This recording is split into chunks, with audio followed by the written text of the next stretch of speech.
Hello, everyone, and welcome to the program. We are joined today by the excellent Colonel Douglas Macgregor, and today it's the 9th of May, which is Russia's Victory Day over Nazi Germany. This is, of course, a very key part of Russia's historical memory due to the immense losses it suffered, but also the great victory, which ended, of course, in the defeat of Hitler. Now, in the past, the Russians would invite Western political leaders and soldiers for some form of unity. However, times have changed. Now we see that Russia is inviting other nations instead to join in, while we still have some dissidents, of course, from the West. What what do you make of this whole thing and I guess the significance of this 9th of May celebration, especially in the wider context now of this war and the conflict? Well, keep in mind that in the United States, very few people paid any attention to the VE Day, Victory in Europe in, uh, you know, 1945.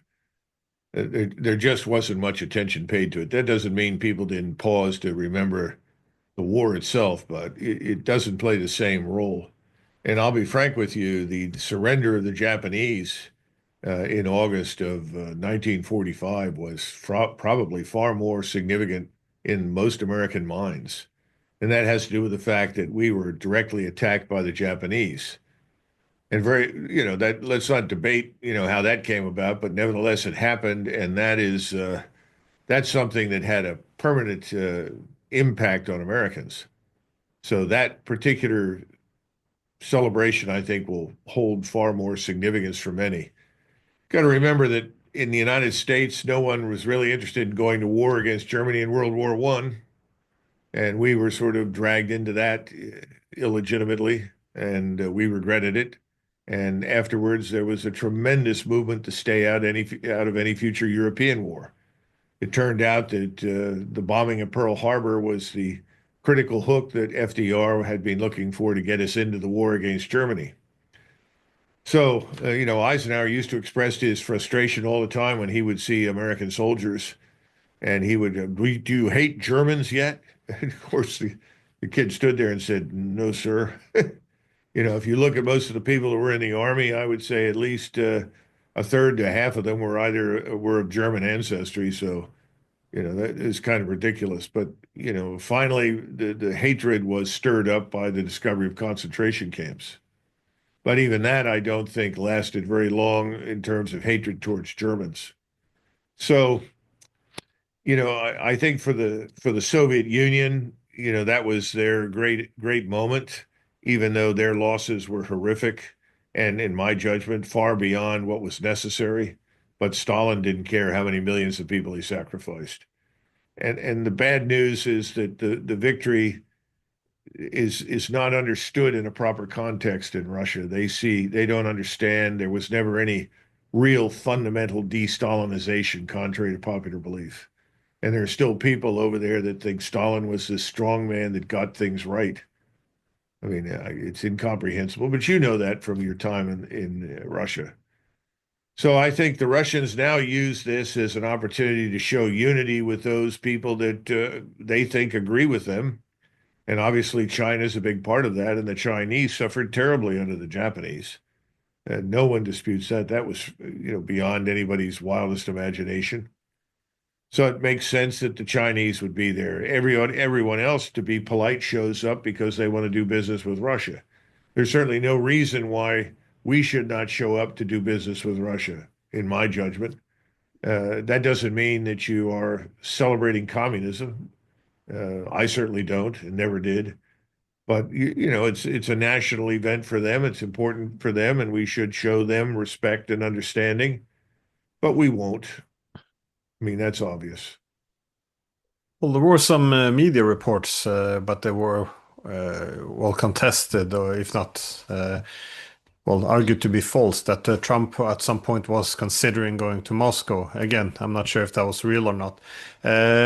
But now, of course, it's shifted a bit after, at least I was quite optimistic that he was going to walk away from this war. But now, of course, with this, after the mineral deal, it appears that he's is starting to ship more weapons and getting further drawn into the war. I mean, I guess I have a dual question there, though.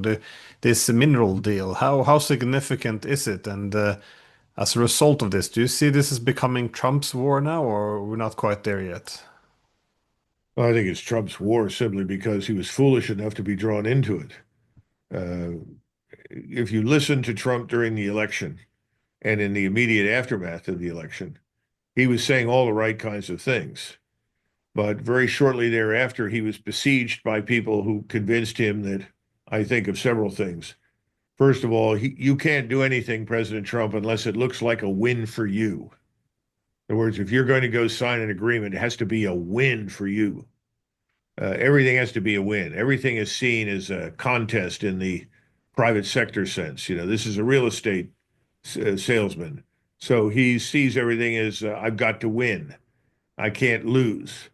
Uh, I had urged him to just end all aid to this heinous regime in Kiev and withdraw all U.S. military personnel and civilians from Ukraine. Period. Get out. End it. Tell the Europeans we're out. We'll be happy to host a peace conference where you and the Russians can sit down and work out future borders, but we're not going to stay. He's now done a 180-degree turn, and he's going in the opposite direction. I think it's a serious mistake because I don't think Zelensky will last. And as soon as Zelensky is out of business, that'll be the end of this agreement. Well, I was also noticed that with the 9th of May celebration, there's another ceasefire now. We just had a ceasefire in which the Russians announced unilaterally ceasefire over Easter. And of course, now we have on 9th of May. So some would see this as being well, very holy or sacred day for Russia. That is, being now a very Christian country, but also, of course, Yeah, the importance of 9th of May in their historical memory.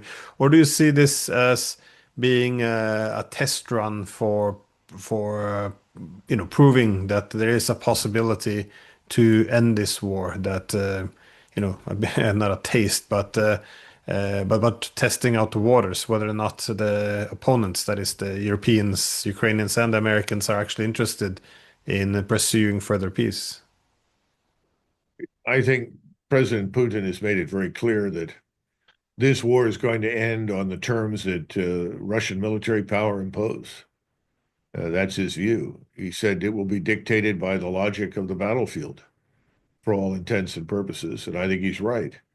We certainly can't bring anything to this any longer. Uh, Before Trump, we were a co-belligerent, actively doing everything in our power to harm Russia. The hope was that President Trump would end that and normalize relations with Russia. And indeed, there were meetings that indicated that might happen. That's been lost now.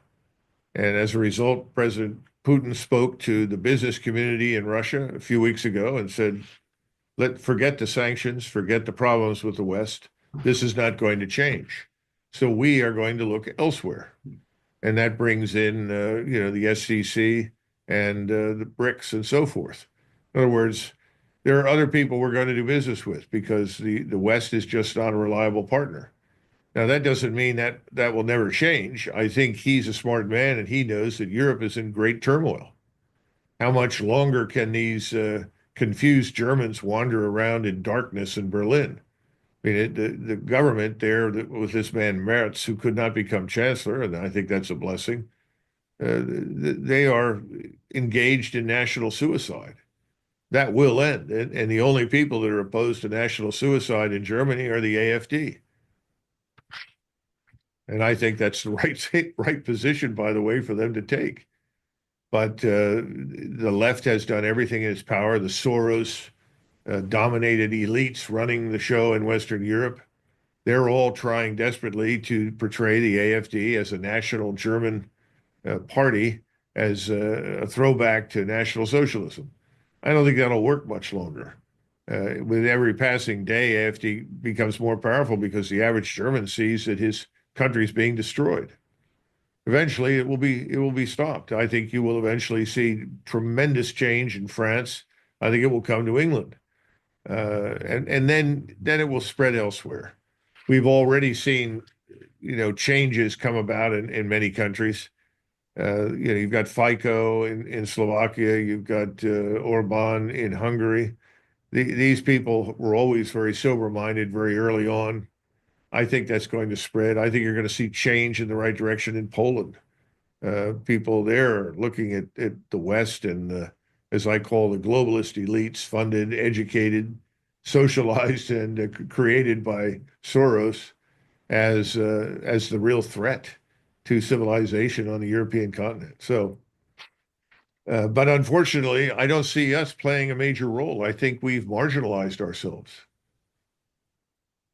It is interesting to see, as now we're remembering the defeat of fascism, how it's actually remembered in the historical narratives, because the German government now they labeled AfD an extremist organization, which enables or allows its intelligence agencies to effectively, well, to some extent, go after AfD, which is now the largest political opposition. Now, the argument there is that AfD is far right, which means that they can be seen as fascists. So then you can just cancel the opposition if necessary. And of course, AfD looks at the German government now and argues, no, this is fascism. This way of trying to eliminate the opposition. So it is interesting how they see it through their own prism, but no, this canceling of the opposition, this is quite extreme, especially if you see it in the context of what's happening in France and other places. But Well,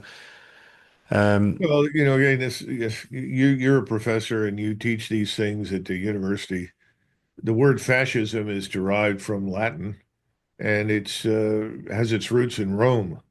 The bundle of sticks that bound together represented unity and strength to the Roman Senate and people, with the axe in the center. Uh, we have that symbol in the United States Senate. You know, this ancient Roman symbol, which was a fascist symbol. Fascism is about unity. That's it. And you have to ask yourself, who are the people that are afraid of national unity in Germany, in France, in Britain, in all these countries? Well, these are so-called globalists. Well, what is their inspiration? And it's very, very hard to say anything other than Marxism and communism, because communism sought to destroy national identity, destroy borders, and sort of transform people into an amorphous mass of workers and consumers. That's about it. And I think the Germans, certainly since they lost the war, have allowed themselves to be transformed into this quiet, uh, almost politically neutral public that marched in whatever direction the allies and government said, because they were apologizing for whatever they did during the Second World War. I think the apology tour is over, and it should be over. And I think eventually Germany will straighten out. It may not happen immediately, but it will. So what you're describing in Germany, which is reminiscent of East Germany, the Stasi, uh, snooping and surveilling people and then threatening them, I think that will fail. And I think the alternative will be a nationalist movement that will take over and say, it's Germany first now. We have to think about ourselves, our national industry, our scientific industrial development, our economy. All of that will happen. It's a matter of waiting for it. And I think, if anything, Mr. Putin is very patient and he understands the true direction that things are moving. One benefit of having been a communist at some point in your life is that you learned about this thing we call the correlation of forces. Well, the correlation of forces is very much in favor of Russia. And the correlation of forces right now favors China. It favors many countries. It does not favor us. And it does not favor Europe in its current state of mind.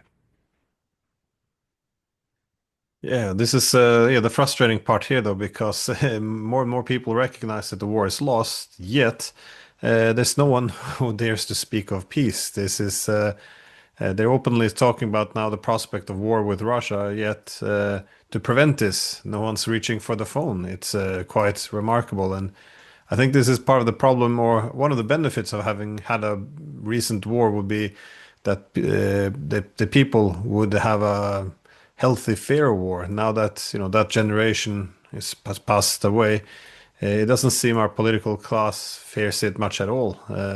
Indeed, the whole idea of fighting the world's largest nuclear power, they seem to take it with a bit disturbing ease. But on that topic, though, now that we see the that the Russians are not very hopeful anymore that Trump is actually going to end this war, they seem to be stepping up the the fighting on the front line. What do you see happening at the moment? Well, I've always said that at some point the general staff would tell President Putin that it would be useful to be on the Dnieper River line, that you might as well just occupy and take all the territory up to that river line. It's a natural barrier. Uh, for hundreds and hundreds of years, it was the western frontier of Europe. Kiev, under the Polish-Lithuanian Commonwealth, was a fortress of the West. Once you passed Kiev, once you passed that river, you were dealing with Tatars, Mongols, and Russians. You know, that's it. So I think if I were on the Russian general staff, that's what I would argue for. This is a defensible river line that gives us a buffer zone, if you will, and we are in a position to do whatever we need to against the western portion of Ukraine if it comes down to it. If anything's being demonstrated in this war, is that the strike capability, precision strike capability, whether it's a drone or cruise missile or ballistic missile, theater ballistic or strategic, there's nothing they cannot hit and destroy. And if you occupy that river line and you are compelled at some point to cross it, well, you're already there. In other words, you're not moving from a few hundred miles back. You're right up on the river. And so if you have to stage in order to cross to extinguish whatever heinous regime comes to power in Kiev, although I don't think Zelensky will last much longer. And if he does, he's not going to be replaced by something worse. I think there'll be a more amenable group at some stage. But then you have that benefit. Now, the one thing that he can still do that he hasn't done is he can cross the river and attack from the north down into Odessa. Odessa historically was Russian, never Ukrainian. And if he did that, that would strangle Ukraine. It would have no outlet, would have difficulty shipping grain and other products from Western Ukraine to other countries. Now, it doesn't mean that the Russians could cut them off completely, but it would certainly put them in a position to do so. And it may be that the Russians decide to do that as a matter of self-defense. I don't know. I just think that the best thing that we can do is to get out, but no, I don't have any support for that here in Washington. Everyone in Washington, with very few exceptions, wants to fight until every Ukrainian is dead and everything is destroyed. And that Western Ukraine could be made to look like vast areas of Eastern Ukraine. I think that's catastrophic, but there's not much informed thinking about these matters in Washington. There's a lot of narcissism in the sense that our national policy is mortgaged to vanity. That we can't sign on for anything that we don't quote unquote impose. President Trump can't do anything that doesn't reflect on him as a great man and a victor and a winner. So the idea that he could simply say, this was a mistake and I'm leaving is anathema to them. And the sad part of, as you know, is that when it came to the end of Vietnam, that's what we did. We just left. What happened in Iraq in 2011 is the last U.S. military column came out of Iraq in the dead of night. And they came out unannounced because whenever they told someone in Iraq we're leaving, as soon as they started to leave, they came under fire. They didn't come out during the daylight because they would have come under fire. So we essentially left Iraq at that point, I would argue, having been defeated. And then the same thing was true in Afghanistan, only the departure was an exercise in incompetence and imbecility. Every mistake you could make, everything that violates any common sense on the military side was ignored. So how many times do you have to fail? You look at Libya. What did we do in Libya? Well, Libya split into two. You have essentially Eastern Libya that is allied with Egypt and Western Libya that is apparently Turkish and influenced by us, and we're keeping that pot boiling, which is a disaster. I would just say that, what we should do is something that President Trump used to talk about, but now apparently doesn't want to do, and that is to divorce ourselves from all of these military commitments overseas. Get out of this, because wherever we've been for any length of time, it's been a disaster. It doesn't work. Yeah, the thing is, if he would have just cut his losses immediately, then it wouldn't have been blamed on him. But now that he's kept this war going, I think he's got yeah reasons to fear that once this whole thing collapses on itself, as another Afghanistan, that he will be held accountable. But this is what seems to be in the works because there's an article recently, I can't remember Forbes or Washington Post, in which it argued that yeah, the Russians are pumping out a lot of heavy military equipment, tanks and everything else, but very little of it is being sent to the front, as instead they're building up a huge, powerful force in the rear. Well, what do you see happening? What do you think the Russians are going for? Are they planning a major offensive? If so, what is Trump going to do if he loses the war, which is now effectively Trump's war? Well, you're asking me what Trump's going to do, and I don't think Trump has got much that he can do. I mean, what, announce more sanctions? That's ridiculous. We've already sanctioned 34, 35 countries. We have a trade war underway with at least 90 countries. There's nothing he can do, certainly not militarily. I think the Russians have always been wary of what might happen with NATO, especially if we gave a green light that troops could move into Ukraine or something. And so they have always held back a very strong reserve to deal with that potential. I think that's what they're doing now. And remember, this man Putin knows the history of the region. He doesn't want control of Western Ukraine. He knows that, especially the further west you go in Ukraine, the more distinctly non-Russian the people are, and their culture and their language and so forth. He doesn't want anything to do with that. You're familiar with Alexander Solzhenitsyn, and one of the things that he urged in Russia was divest yourself of all these foreign peoples that you're ruling. The Tsarist empire is over. Forget it. It's dysfunctional. In other words, we should try to focus on Russians, ruling Russians and nobody else. They've largely managed that. I think it's certainly an 80% solution. And I'm sure he feels the same way about Ukraine, because even though Alexander Solzhenitsyn said, well, the Ukrainians are Slavic Orthodox Christians like ourselves, he knows enough about Ukraine to know that the West is not that way.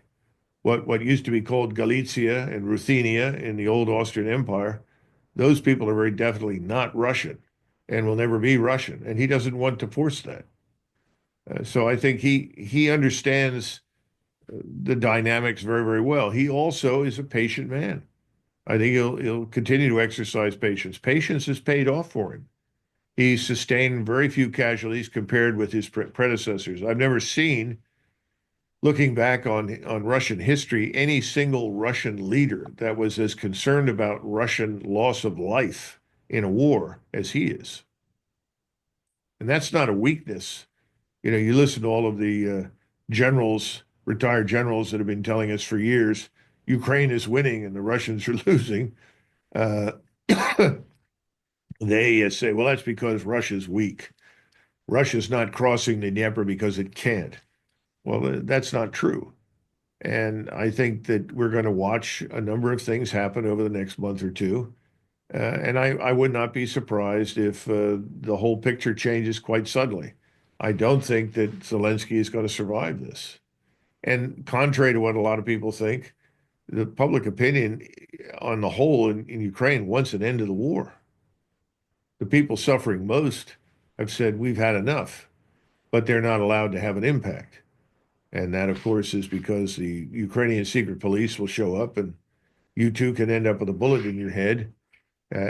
Maybe you end up being shipped off to the front to die there. So this will eventually end, but it's not going to be anything that we do to end it. Well, how do you see Zelensky rule coming to an end, do you think the Russians will take him out, or will the Americans want him away, the nationalists, the military, In different or times, I think the West would have said enough's enough. I think more sober-minded people back in the 60s or 50s or 70s would have intervened quickly. Soon after the intervention began in February of 2022, and said, we need an end to this. The longer you wait, the more territory you lose, the worse it will get. Sign the paper and shut up. I think that would have happened. But we aren't led by those kinds of people today. Those people were eminently pragmatic. Look at Eisenhower and his support for Austrian neutrality. As president, he said, that's wonderful. The Russians want to withdraw? Fine. He said, by the way, why don't we make more countries neutral? Because we Americans don't have the military power to defend everybody. And at that point, NATO was half the size or less than it is now. well, that could be one of the outcomes from this war, though, because again, it's always framed as a Ukraine-Russia war, but it is a NATO-Russia proxy war, which people from Marco Rubio to yeah, Boris Johnson is now recognizing. But as NATO is defeated in Ukraine, what do you think the wider ramifications would be? Would be the changing role of NATO? Would the United States incentivize America to uh, reduce its presence in Europe? Uh, Again, I can't see the US at the moment pushing for countries to be neutral to the extent that they would have less influence. On the other hand, they do want to have they want to have the influence, but want to yeah put the troops in other places. So, what can actually happen here, though? I have said from the beginning that NATO would not survive this war. Whenever this war ends, I think NATO will end. We are clearly in a very fragile economic position. We want to leave. We should have left Europe largely by the mid 1990s. And at the time, there were people in the Senate as well as in European capitals who were desperately searching for a reason to justify NATO and keep us tied down in Europe. They found it, they thought, in the Balkans. And we've been struggling with these kinds of stupid misadventures ever since. Remember, hubris and miscalculation also play a big role in all of this. Everybody miscalculated about Russia. Everybody miscalculated about ourselves. But the hubris remains. Nobody wants to admit anything has changed in the world. It's as simple as that. We're still see ourselves as the center of the universe. That's absurd. That's where we are. And there is nothing to stop Russia, unless you wanted to use a nuclear weapon, from settling the war on its own terms. And no one wants to risk the use of a nuclear weapon. Certainly nobody sane in Washington, and there's nobody I know in Moscow that wants to do that. So I think NATO will just collapse. Henry James said sacred cows are never slain, they simply vanish.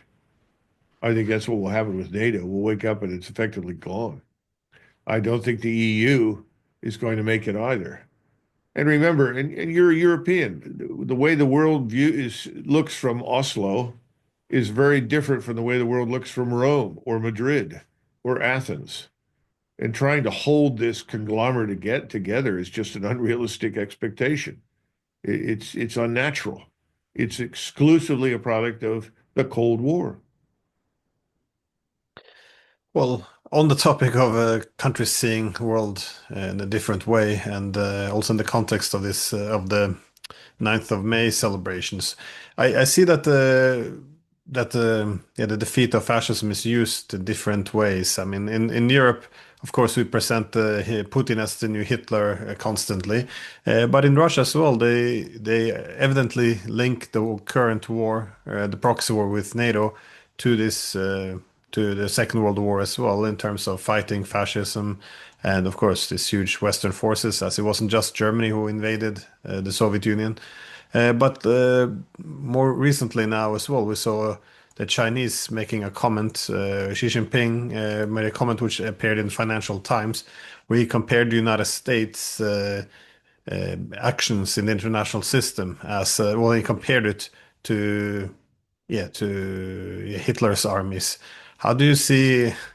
Isn't this a very huge escalation in rhetoric, or do you see a possible like military alliance between the Chinese or Russians, or are they too averse to this, or well, what do you think these comments are attempting to achieve or legitimize, or is it just a lot of bluster and demonization?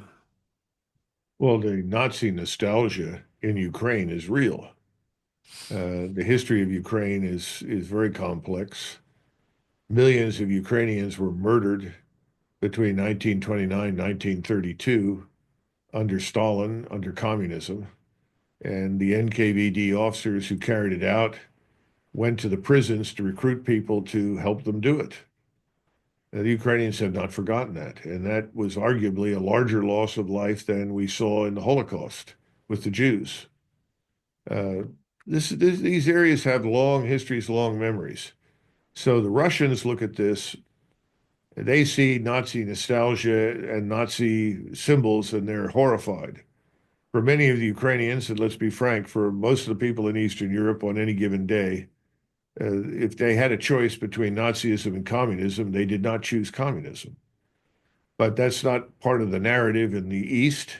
It's not the narrative in the West. It's really quite interesting. Uh, that's another subject. But the bottom line is that if you're trying to legitimate yourself, it's an easy target to say, well, they're Nazi-like. The truth is, if we're like anybody, we're like the British Empire. And if you're Chinese, you're worried about the South China Sea because one of the things that put China in a very difficult position strategically was the Royal Navy that ran amok in the South China Sea and made it impossible for the Chinese to win the Opium Wars. Remember, the British went right in, sailed up the rivers, pounded the forts, and compelled the Chinese to allow the importation of opium and the exportation of opium. A terrible impact on the population and the people that lived there. The Chinese view Christianity differently. They had a man in the 1840s, 30s, and 40s who declared himself the reincarnation of Jesus Christ and led a civil war that took over 20 years to finally stop and killed millions and millions of Chinese. So the Chinese have a very different view of Christianity from what we understand. We don't bother to learn anything about this. And I simply think that Taiwan was the unsinkable aircraft carrier during World War II for the Imperial Japanese. China will not allow any foreign power to dominate Taiwan and use it again against China. It's that simple. We need to understand that and stop talking about Taiwan. I think all of these allusions to the past are done for reasons that have domestic roots in Russia and China and elsewhere, just as we use them. I would say that I wouldn't pay too much attention to them, but I would look at the results. And right now, I think Russia and China together, along with the growing BRICS collection, are people that have said, we've had enough of you, the United States, and your partners in the West. And the interesting thing to me is that, you know, most of it, if you don't like us, the other people they don't like are the British and the French, probably to some extent the Belgians and maybe the Dutch. These are the colonial powers. The Germans came into that very, very late, and, you know, there was never much enthusiasm for it in Germany. The rest of Europe was not involved in that sort of thing. So you can't blanket say one way or the other. But as far as we're concerned, we are very much meddling everywhere in the world the way the British did. They meddled. They meddled on the continent. They meddled in Africa. They meddled in Asia. They meddled in India. That's not a good thing from the standpoint of all of the people that live in these areas. And it's in our best interest not to meddle. But we have built a system. We have built structures in this country to support and sustain meddling, to project meddling, to tinker with other people's societies. We all hoped that President Trump would take it on. Well, we were happy when the National Endowment for Education or no, National Endowment for Democracy, and then oh gosh, my brain's not working clearly. The the various world agencies, help me out. I can't remember the damn acronym for it. But Elon Musk went into these things and discovered massive fraud. Thank God for Elon Musk because that massive fraud was real. The National Endowment for Democracy was another CIA front trying to destabilize other people's countries in the name of democracy. All this sort of thing needs to stop. And I think Donald Trump took some very good steps in that direction. But he's still dealing with the intelligence agencies, particularly the CIA. And the CIA is still a rogue organization. And I think he has to understand that. Again, President Trump has good intentions, but President Trump needs to focus here at home, not overseas. He needs to dismantle the meddling networks, the imperial structures. Those need to go away. But he really needs to focus here and understand what he's dealing with inside his own government. I think he has some understanding of it, but not as much as he needs. And he really needs to focus on it. But again, he's surrounded by people who are telling him different things. And he is unfortunately too easily influenced by too many of the wrong people. Yeah. Just a very quick answer as we're running out of time. How do you see now the possibility of actually reaching a peace to end this to end the proxy war in Ukraine? Do you think it's too late? It will be resolved on the battlefield, or because I saw I JD think Vance saying the Russians ask for too much. uh, So, but again, just pragmatically, it's the Russians that are holding the cards. If the Americans want to pressure someone, it would be easier to pressure the Europeans and the Ukrainians. But yeah, did you see any path to peace, or is it just going to end on well, the there's the battlefield? path to peace, but it's not going to be through Washington. And J.D. Vance doesn't understand the region and its history. So I don't know why he said that. The Russians have never asked for very much, but the more time has passed, the more blood that's being spilled, the more reason for the Russians to demand more territory as a means of protecting themselves. Uh, these conversations that happen in the United States are just uninformed. There's no real deep understanding of any of it.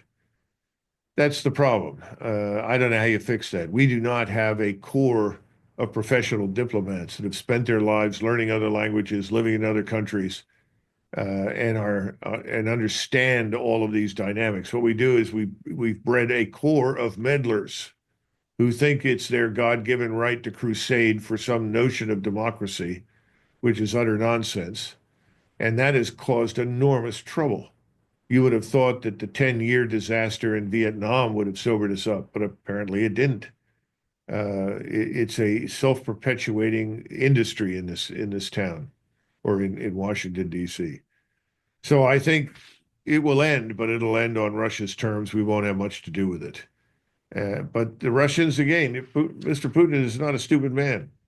He knows that he inevitably, in order to have a solution that will work, will need others that border Russia to participate. Lithuania, Latvia, Estonia, Poland, Slovakia, Hungary, Romania, Moldova.